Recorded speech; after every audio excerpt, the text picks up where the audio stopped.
तो देखो, आज जो क्लास लेंगे हम लोग, आज जो पढ़ेंगे इसमें आज हम लोग पढ़ेंगे एग्जीक्यूटर क्या है, सीपीयू कोर क्या होता है और टास्क क्या होता है, नोड क्या होता है, यही सब आज पढ़ेंगे, है ना। इस पे हम लोग देखेंगे कि एक आइडियल कॉन्फ़िगरेशन क्या होना चाहिए स्पार्क रन कराने के लिए, स्पार्क जॉब को रन कराने के लिए, है ना।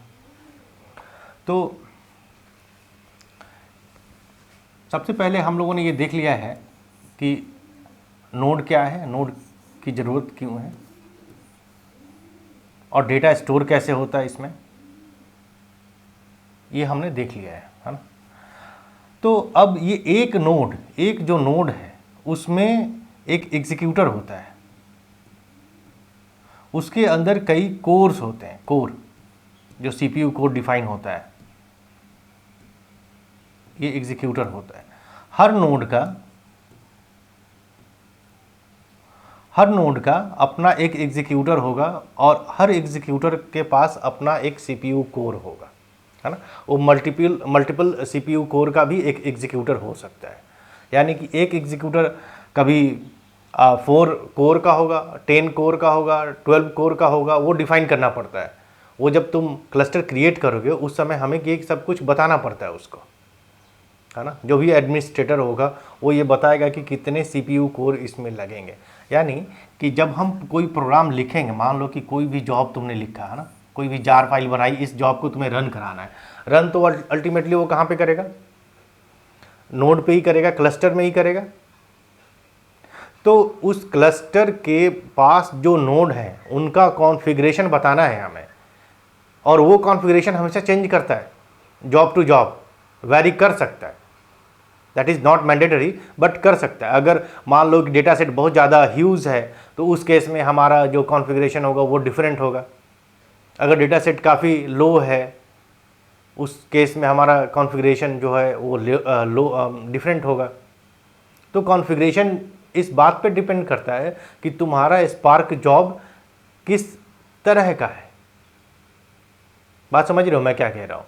तो स्पार्क जॉब मतलब प्रोग्राम, तुम्हारा अपना प्रोग्राम जो तुमने उसमें लिखा है कि हाँ ये हमारा क्वेरी है या हमारा ये कॉम्प्लेक्स जो भी हमारा डेटा मैनिपुलेशन का टेक्निक है वो सब कुछ है उसमें, जो वो बस एक जॉब है।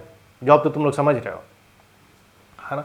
तो ये जॉब जो तुमने क्रिएट किया, इस जॉब को रन कराने के लिए इंफ्रास्ट्रक्चर इसको चाहिए, और इंफ्रास्ट्रक्चर मतलब क्लस्टर चाहिए, और इस क्लस्टर में बहुत सारे नोड्स होंगे और उन नोड का क्या कॉन्फ़िगरेशन होगा वो हमें डिफाइन करना पड़ता है।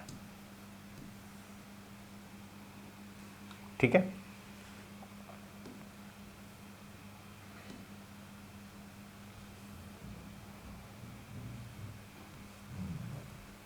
तो सपोज करो कि एक नोड है तुम्हारा,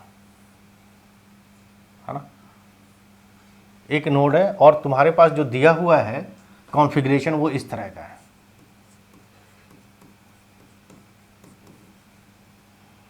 नंबर ऑफ नोड्स हैं तुम्हारे पास,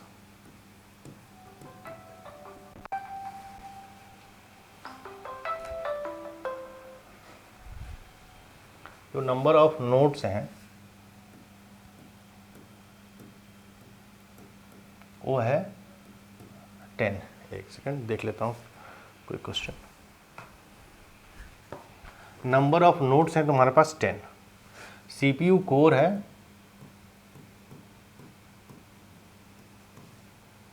16 पर नोड, और जो टोटल मेमोरी है, टोटल नहीं मेमोरी पर नोड, यह है 64 GB पर नोड। ठीक है, ये कॉन्फ़िगरेशन दिया हुआ है तुम्हारे पास।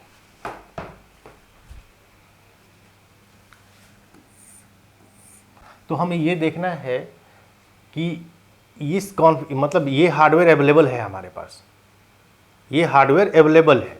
अब इस हार्डवेयर में से हमें एग्जीक्यूटर को कितना देना है, नोड एग्जीक्यूटर को कितना देना है, सीपीयू कोर कितना रखना है पर नोड, वो हमें डिफाइन करना है। वो हम जब स्पार्क जॉब सबमिट करते हैं, जब हम रन कराते हैं उस समय वो एक्सप्लिसिट वैल्यू हम वहाँ पे देते हैं ताकि उसमें से वो उतना लेके अपना काम कर सके। ठीक है। इस पे थोड़ा इंटरेक्टिव हो, जो मैं बोल रहा हूँ वो समझ रहे हो या उस पर क्या क्वेरी है बोलते रहो, थोड़ा अनम्यूट कर लो। हाँ, तो ये कॉन्फ़िगरेशन हमारा दिया हुआ है, ये तुम इंफ्रास्ट्रक्चर का ये कॉन्फ़िगरेशन है, और जब हम जॉब रन कराएंगे तो उसमें से हम कितना यूटिलाइज करेंगे वो हमें एक्सप्लिसिटली वहाँ देना पड़ता है। हम जब जॉब कोई से मान लो कि हमारा डेमो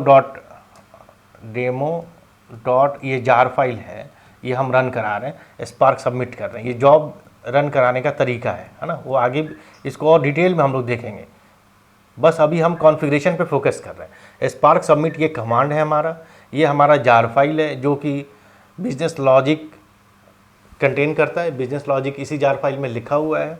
और उसके बाद हम यहाँ एग्जीक्यूटर से यहाँ ये पैरामीटर्स हम देते हैं, एग्जीक्यूटर्स कितने लगेंगे वो देंगे हम यहाँ पे, हम मेमोरी कितनी लगेगी वो देंगे यहाँ पे, ये पैरामीटर्स हम डिफाइन करते हैं। तो ये जो ऑप्टिमल सॉल्यूशन है, जो ऑप्टिमल कॉन्फ़िगरेशन है, उसका डिस्कशन अभी हम लोग कर रहे हैं कि अगर ये हार्डवेयर कॉन्फ़िगरेशन दिया हुआ है तो उसमें से तुम्हें अपने इस स्पार्क जॉब के लिए ऑप्टिमाइज्ड कॉन्फ़िगरेशन क्या लेना होगा, वो हम देख रहे हैं यहाँ पे, है ना। तो हाँ, तो ये वाला क्वेश्चन है हमारे पास, ये कॉन्फ़िगरेशन दिया हुआ है, ये नंबर ऑफ़ नोड्स का, तो नंबर ऑफ़ नोड्स बना लो पहले, है ना। नंबर ऑफ़ नोड्स कितने बनेंगे बोलो? 10, है ना। ये 10 तुम्हारे इस तरह से बनते चले गए। अब सीपीयू कोर कितना है? 16 पर नोड। पर नोड ये हमारा सीपीयू कोर है, यानी कि जो एग्जीक्यूटर होगा, है ना, ये एग्जीक्यूटर है, उसके पास इतने कोर होने चाहिए। कितने कोर होने चाहिए? 16 कोर होने चाहिए। एक नोड के पास जो एग्जीक्यूटर होगा, चाहे तुम जितने भी एग्जीक्यूटर रख लो एक नोड के पास, उस एक एग्जीक्यूटर के पास इतने सीपीयू कोर होने चाहिए, ठीक है। हाँ, 16 सीपीयू कोर होने चाहिए, ये मतलब दिया हुआ है, चाहिए नहीं, ये है। और सर हाँ, ये उन लोगों का ये डिफॉल्ट कॉन्फ़िगरेशन रहता है, लाइक सपोज है ना, हमारे पास अभी तो स्मॉल डेटा के हिसाब से हम लोग देखते हैं बराबर, बट हमारे पास एकदम लाइक बहुत सारा डेटा, ह्यूज डेटा है, तो means performance wise we need to decide core means node and core everything, और means what would be default, suppose I have a like means 1 or 2 TB data, so means what would be the configuration like? हाँ देखो, एक तो default size already जो administrator है cluster का, है ना, प्रोग्रामर अलग है, एडमिनिस्ट्रेटर अलग होता है, आईटी डिपार्टमेंट अलग होती है, उसने सेट कर रखा है डिफ़ॉल्ट, है ना। वो हमें नहीं पता कि कितना कर रखा होगा उसने। जब भी उसने क्लस्टर, अब कितने नोड का क्लस्टर है, कितने कोर का क्लस्टर है, कितने एग्जीक्यूटर का क्लस्टर है, वो उसने डिफाइन कर रखा है डिफ़ॉल्ट, एक आइडियल वैल्यू लेके उसने कर दिया, ठीक है। वो एक पार्ट अलग हो गया। अब एज अ प्रोग्रामर हम जब स्पार्क जॉब सबमिट कर रहे हैं तो जो अवेलेबल हमारा कॉन्फ़िगरेशन है उसमें से हम कितना यूज़ करें कि हमारा जॉब ऑप्टिमाइज्ड वे में रन कर सके। हाँ बिल्कुल, एग्जीक्यूशन टाइम पे हमें डिसाइड करना है एज अ प्रोग्रामर, है ना। ये कॉन्फ़िगरेशन हमारे एडमिन ने सेट किया हुआ है। अब उसमें से हमें ये डिसाइड करना है, जरा जोर से बोलो। हाँ वही, यही हम लोग डिस्कस करें, यही मेन जो प्रॉब्लम हम लोग डिस्कस कर रहे हैं आज, यही कर रहे हैं कि डिसाइडिंग फैक्टर कैसे होगा, किस बेस पे हम डिसाइड करेंगे। ये दिया हुआ है, अभी हम जो दिया हुआ है उसको समझने की कोशिश कर रहे हैं, उसके बाद फिर हम लोग ये देखेंगे कि इसमें से ऑप्टिमाइज्ड तरीका क्या होगा।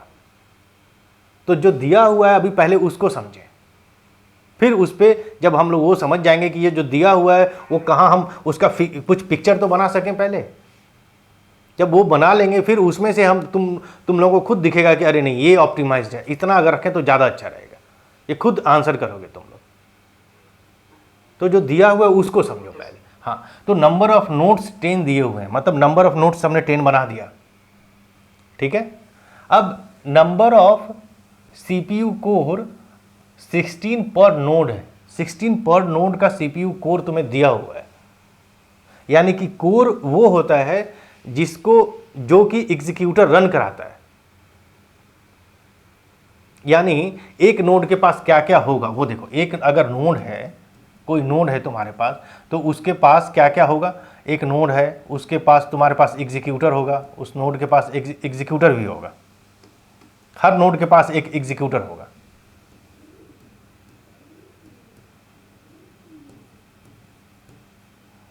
हर एग्जीक्यूटर के पास मल्टीपल या मिनिमम 1 कोर होगा। ये है, ये 3 लाइन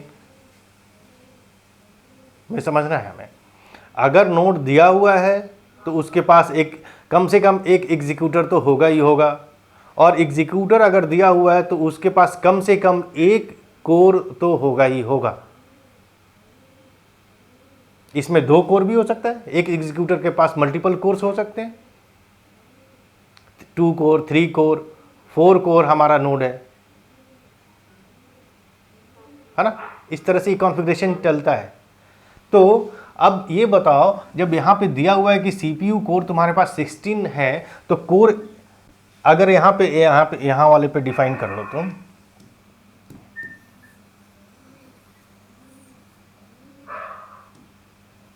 हाँ ये नोड है हमारा। अब कोर दिया हुआ है 16 कोर, यानी कि तुम कोर तो लिखोगे 16,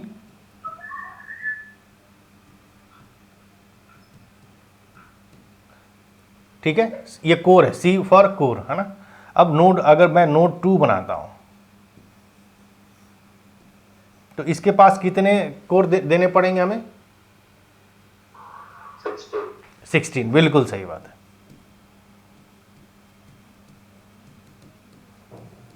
16 कोर दे दिया। तो कोर क्या अकेले एग्जिस्ट कर सकता है? उसके ऊपर क्या देना पड़ेगा हमें? ये तो एग्जीक्यूटर, एग्जैक्टली एग्जीक्यूटर देना पड़ेगा, ये वाला लाइन। तो अब हमारे पास समस्या ये है, हमारे पास चैलेंज ये है कि अब हम डिसाइड कैसे करें कि कितने कोर को मिला, कितने कोर के ऊपर एक एग्जीक्यूटर बैठाएं हम। यूं समझ लो तुम लोग कि ये नोड जो है वो एक क्लासरूम है, और जो ये C1 C2 है ना स्टूडेंट्स हैं, और जो एग्जीक्यूटर आएगा वो है टीचर। तो अब ये हमें डिसाइड करना है कि कितने स्टूडेंट के ऊपर एक टीचर को बैठाएं। या तो एक टीचर सारे स्टूडेंट्स को पढ़ा दे, या फिर हम ये डिसाइड कर लें कि भाई बैच होगा वो 3-3 लोगों का बैच होगा या 4-4 लोगों का बैच होगा, है ना। तो हम ये डिसाइड कर सकते हैं कि चलो ये C1 C2 C3 और ये C4 ये सब मिलके एक एग्जीक्यूटर, यहाँ एक टीचर होगा जो कि इन सबको पढ़ाएगा। अब बताओ तो टोटल टीचर मुझे कितने लगाने पड़ेंगे इस नोड पे?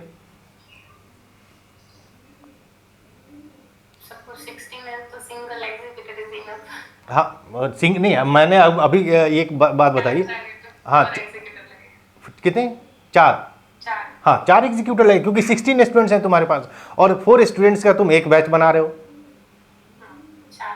तो 4 टीचर लग जाएंगे। सौरभ, आ रही बात समझ में? तो ये 4 एग्जीक्यूटर तुम्हें यहाँ पे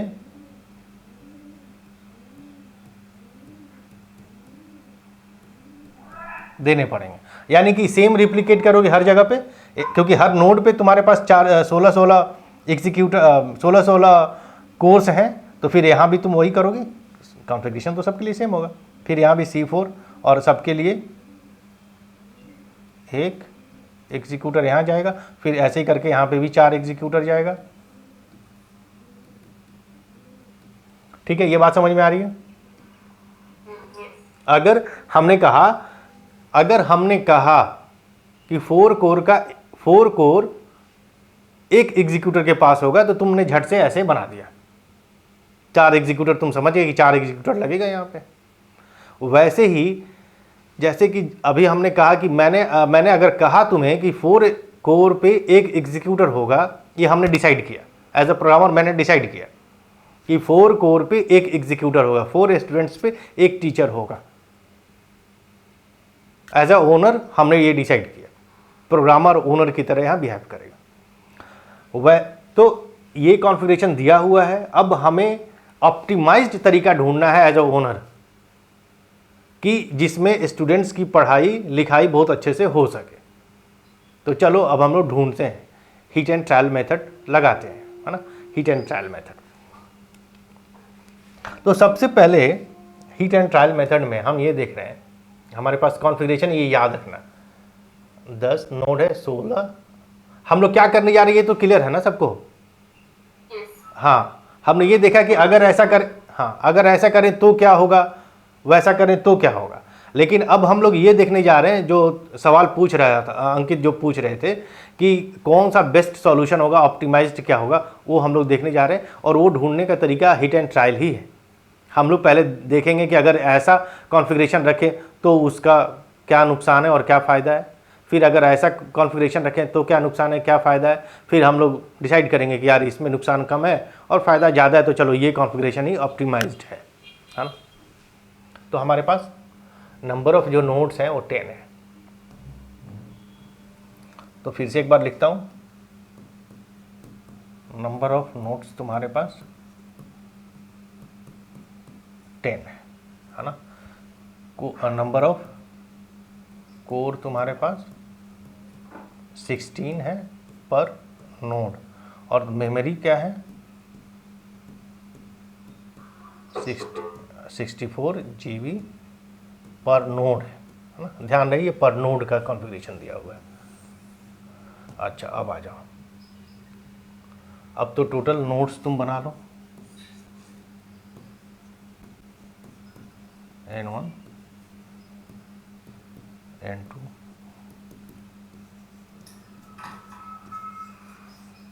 N10। अब जो हिट एंड ट्रायल में हम इसका कॉन्फ़िगरेशन जो हम सोच रहे हैं या जो सेट करना चाह रहे हैं वो है थिन अप्रोच, यानी कि मिनिमम स्टूडेंट एक टीचर को देंगे, यानी मिनिमम कोर एक एग्जीक्यूटर को देंगे हम लोग, है ना। मिनिमम कोर कितना दे सकते हैं एक एग्जीक्यूटर को? मिनिमम एक। अगर किसी टीचर को पढ़ाना है तो मिनिमम स्टूडेंट कितने होने चाहिए? एक स्टूडेंट तो कम से कम होना ही चाहिए। अगर वो नहीं है तो फिर वो टीचर नहीं है ना। तो और मैक्सिमम कितने हो सकते हैं?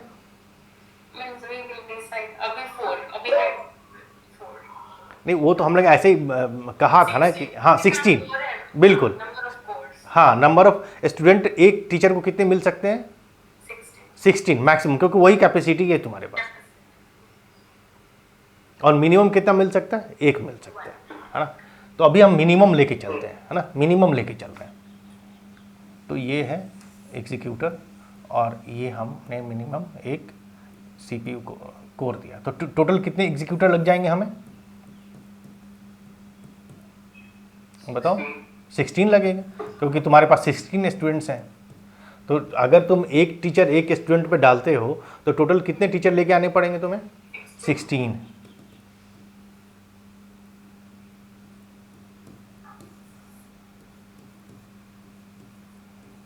है ना, इस तरह से कॉन्फ़िगरेशन बनेगा हर नोड के लिए। तो ये जो अप्रोच है इसको हम लोग नहीं ले सकते, इसलिए नहीं ले सकते कि इसमें तुम्हारे पास जो गार्बेज होगा, गार्बेज कलेक्शन होगा, वो बहुत ज़्यादा लेवल पे हो जाएगा। क्योंकि तुम्हारे पास देखो कितने एग्जीक्यूटर्स हैं, 16 एग्जीक्यूटर है टोटल का टोटल 16 एग्जीक्यूटर है। एक अपने आप में एग्जीक्यूटर समझो कि एक सीपीयू है और उसके अंदर फिर एक कोर है, यानी मल्टीटास्किंग इसमें नहीं हो पाएगी।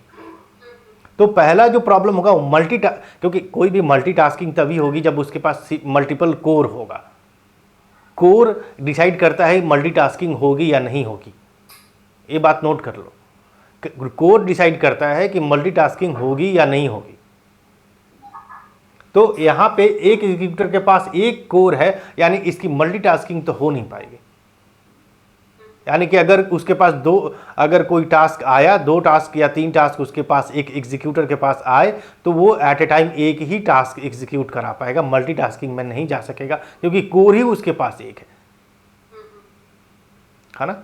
इसीलिए आजकल हम लोग 4 कोर सीपीयू या 5 कोर सीपीयू लेते हैं मल्टीटास्किंग के लिए, पैरेलल एग्जीक्यूशन के लिए। एक होता है पैरेलल एग्जीक्यूशन और एक होता है कनकरेंट एग्जीक्यूशन, दोनों में फर्क है। पैरेलल मतलब दोनों पैरेलली काम कर रहा है, और कनकरेंट मतलब एक हटेगा तो दूसरा आएगा, हटेगा दूसरा हटेगा, थोड़ा ये करेगा थोड़ा ये करेगा, इस तरह से होता है। तो यहाँ पे मल्टीटास्किंग का मतलब है पैरेलल एग्जीक्यूशन, और पैरेलल एग्जीक्यूशन तभी संभव है जब आपके पास मल्टीपल कोर होंगे एक एग्जीक्यूटर के पास।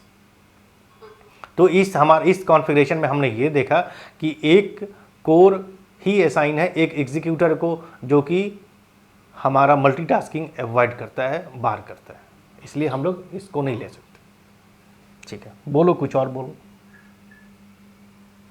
बोलना है कोई चीज़ पे? हाँ, तो ये तो सीपीयू कोर और एग्जीक्यूटर की बात हो गई। अब आ जाओ मेमोरी कितनी हो गई तुम्हारी? 64 GB। तो टोटल जो 64 GB, ये इस नोड के पास 64 GB की मेमोरी है, हर नोड के पास 64 GB की मेमोरी है। तो ये 64 जो GB मेमोरी है, ये मेमोरी पूरे एग्जीक्यूटर में बंटती है ना, पूरे एग्जीक्यूटर में ये बटेगी। तो बटेगी तो एक एग्जीक्यूटर को कितना मेमोरी मिलेगा? 4 GB के आसपास। तो ये भी अपने आप में कम है, और ये कम है इस वजह से क्या होगा कि जो भी तुम्हारा गार्बेज कलेक्शन या हिप स्टोरेज जो होता है, जो भी हम प्रोग्राम रन कराते हैं हिप में ही रन करता है, ये सब तो आइडिया होगा, तो वो उसकी मेमोरी कम हो जाएगी। तो फिर क्या है कि प्रोग्राम तुम्हारा काफ़ी स्लो रन करना पड़ेगा। तुम लोगों ने देखा होगा जावा का प्रोग्राम्स वगैरह अगर पहले रन कराओ तो हिप एक्सेप्शन देता है। अगर मेमोरी तुम्हारा रैम कम है, अगर हार्ड डिस्क भले ही ज़्यादा हो, अगर तुम्हारे पास रैम कम है तो वो हिप एक्सेप्शन थ्रो करता है। तो इस केस में भी मेमोरी हमारे पास कम है, एक कोर मिल रहा है तो मल्टीटास्किंग भी नहीं हो पाएगा, हमारा हिप में भी मेमोरी कम पड़ेगा तो एग्जीक्यूट करने में दिक्कत आएगी। तो इस तरह के बहुत सारे चैलेंजेज आएंगे। गार्बेज कलेक्टर हमारा ठीक से काम नहीं कर पाएगा, क्योंकि जब तक मेमोरी ठीक से नहीं रहेगी तो गार्बेज कलेक्टर अपने आप में भी एक प्रोग्राम है ना। वो भी जितने हमारे डैगलिंग पॉइंटर्स हैं, जो अबंडेंट हमारे ऑब्जेक्ट्स हैं, उन सबको कलेक्ट करके गार्बेज कलेक्टर का काम तो यही है, वो सब हटाता है। तो उसमें भी उसको दिक्कत आएगी क्योंकि मेमोरी आपके पास कम है। यानी कि ये जो थिन अप्रोच है ये भी आपके काम नहीं आएगा। ये थिन अप्रोच था, ये क्यों काम नहीं आएगा समझ में आया? हाँ हाँ, अब आ जाओ दूसरा अप्रोच। हम लोग लेते हैं फैट अप्रोच, जो अभी हम लोग डिस्कस कर रहे थे। फैट अप्रोच में क्या करेंगे कि अभी इस वाले केस में क्या किया कि एक टीचर को एक स्टूडेंट दिया, थिन अप्रोच था। अब एक फैट अप्रोच में क्या करेंगे, एक टीचर को कितने स्टूडेंट्स देंगे? 16 के 16। हाँ, कि भाई ये काम नहीं कर रहा, चलो अब ये फैट अप्रोच में ये कर रहे हैं कि एक टीचर है और सारे बच्चों को वही पढ़ाएगा। तो उस केस में क्या दिक्कत आएगी वो भी देखेंगे। तो टोटल नंबर ऑफ नोट्स कितने होंगे तुम्हारे पास? नोट्स वही 10 है तुम्हारे पास, कोर तुम्हारे पास वही है 16 पर नोड है, और मेमोरी तुम्हारे पास 64 GB की पर नोड हो गया है ना। अब आ जाओ, अब ये नोड है, अब इसमें तुमने क्या किया कि 16 कोर एक ही एग्जीक्यूटर को दिया, यानी एक ही एग्जीक्यूटर तुमने डिसाइड किया कि चलो एग्जीक्यूटर मैं एक लेता हूँ, ये तुम डिसाइड कर रहे हो एग्जीक्यूटर्स के बारे में।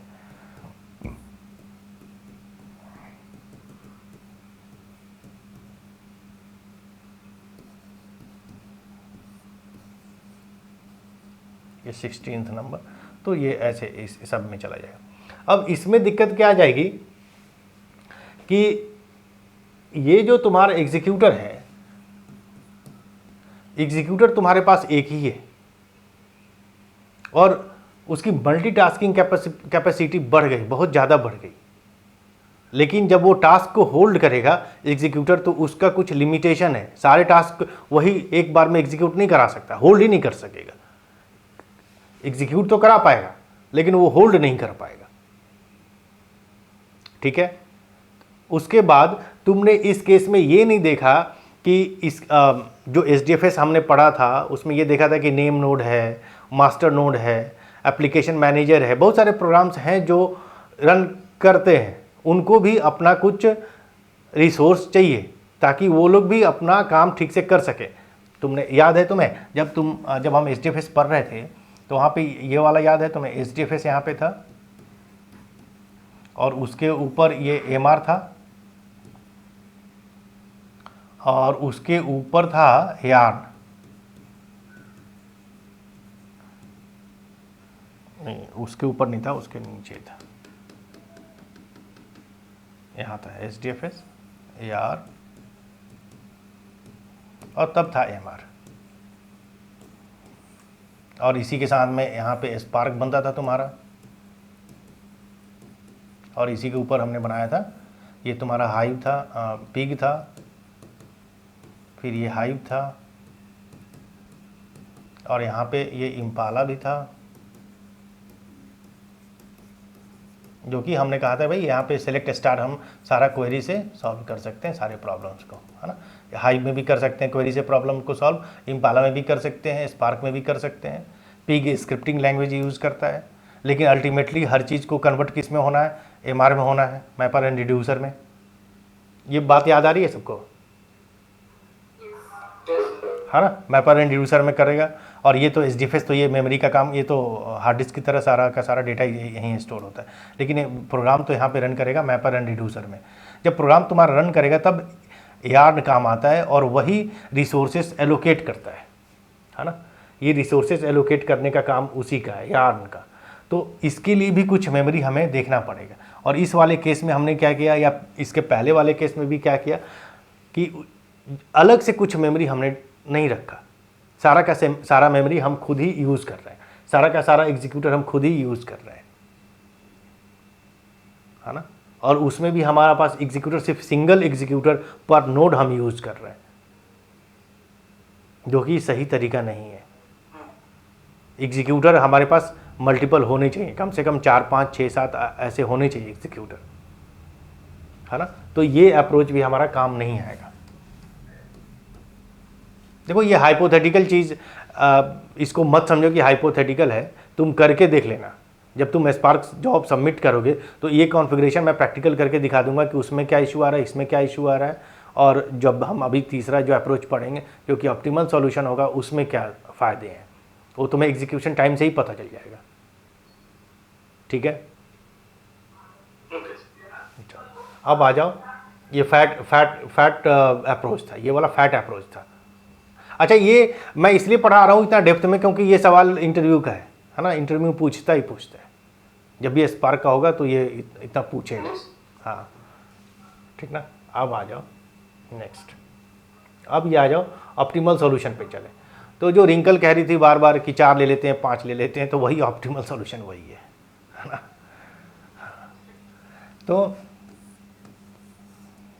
तो हम क्या कर रहे हैं,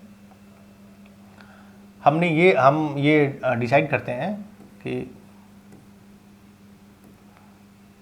कितना एग्जीक्यूटर लूँ, 5 एग्जीक्यूटर, 4 यानी कि हमारे पास नोड कितने हैं, 10 नोड्स है ना। नोड हमारे पास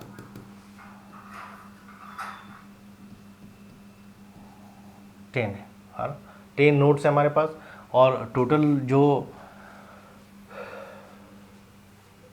ये है कोर है वो है 16 कोर है, तो हम ले लेते हैं 4 कोर, 4 कोर एक एग्जीक्यूटर को देते हैं हम लोग। तो अब बताओ इसमें कितने एग्जीक्यूटर लग जाएंगे हमें? हाँ, 4 कोर एक एग्जीक्यूटर को देते हैं अगर, तो कितने एग्जीक्यूटर इसमें बनाने पड़ेंगे हमें? हाँ, ये 4 तुम्हारा एग्जीक्यूटर बन जाएगा।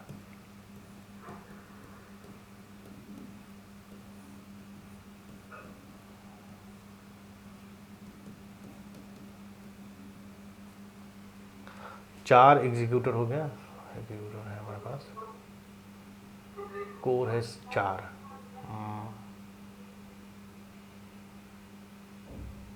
है, एक कोर तो दे देते हैं, तो 5 बचेगा, 15, 3। अब देखो इसमें ऑप्टिमल में क्या करेंगे कि एक कोर जो है हम यार्न के लिए रिजर्व कर देंगे। यार्न के लिए जितने भी कोर है हमारे पास पर नोड, उसमें से एक कोर हम हटा देंगे, एक कोर कम करेंगे।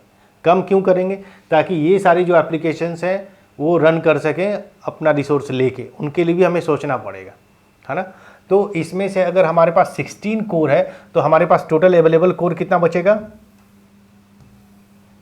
यहाँ पे हम लिखेंगे कि फॉर यार्न एप्लीकेशन मैनेजर, इन सब का भी कंसिडरेशन इस केस में करेंगे ऑप्टिमल सॉल्यूशन वाले में। For yarn for application manager etc, इसके लिए हम क्या क्या रिजर्व कर रहे हैं?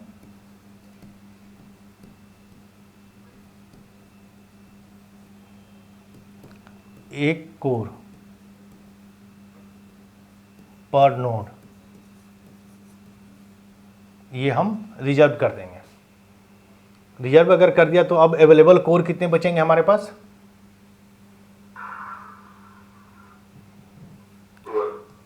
हाँ, अवेलेबल कोर हमारे पास बचेगा 15। कितना बचेगा? 15 बचेगा।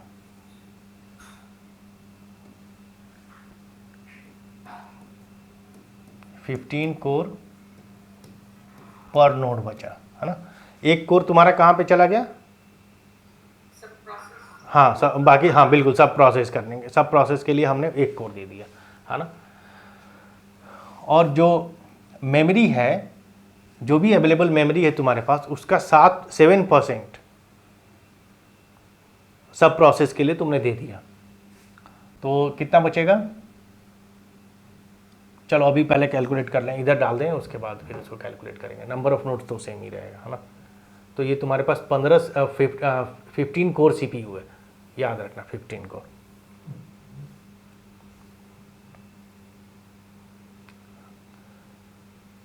तो 15 कोर सीपीयू है, यानी कि अभी तुम्हारे पास पहले कितना था? 16 था, अभी कितना बचा हुआ है? 15 बचा हुआ है। 15 बचा हुआ है, यानी कि अगर तुम एक एग्जीक्यूटर को 5 कोर देती हो या देते हो, तो कितने एग्जीक्यूटर लगेंगे तुम्हारे पास? कितना कोर तुम्हारे पास? 15 ही है, तो 5, और यहाँ भी 5 दे दिया तुमने, तो ये 10 हो गया, यानी कि 3 में काम हो जाएगा तुम्हारा, 3 एग्जीक्यूटर में।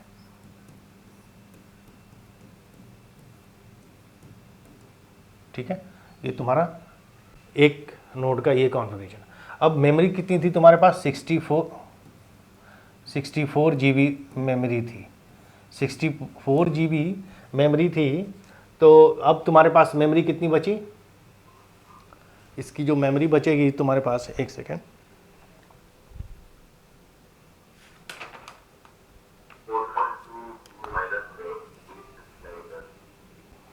तो ये लगभग इसका ये 3 माइनस हो जाएगा, है ना।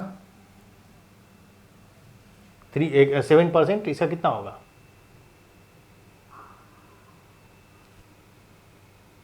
कैलकुलेट करो।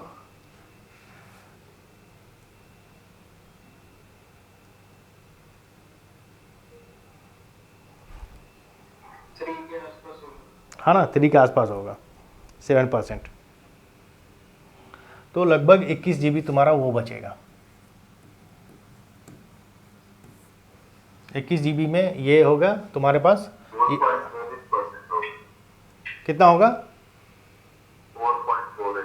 4। चलो मान के चलो 3 माइनस किया, 4 माइनस कर लो, और जो तुम्हारा बचा उस मेमोरी को इसमें तुम डिस्ट्रीब्यूट कर दो।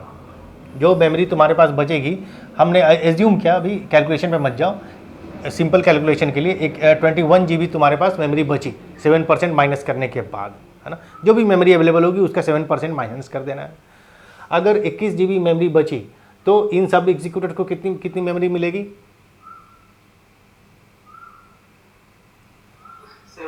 7 GB। हाँ ठीक है, इस तरह से मेमोरी इनको मिल जाएगी। तो बस यही कॉन्फ़िगरेशन है जो ऑप्टिमल है। इसी कैलकुलेशन पे हम लोग अपने प्रोग्राम्स को जब स्पार्क जॉब लिखेंगे और जब उसको सबमिट कराएंगे तो इसी कॉन्फ़िगरेशन पे, याद रखना, इस कॉन्फ़िगरेशन का प्रैक्टिकल उस वक्त हम लोग करेंगे, ठीक ना। कोई सवाल है तो पूछो। क्लियर है ये? हाँ,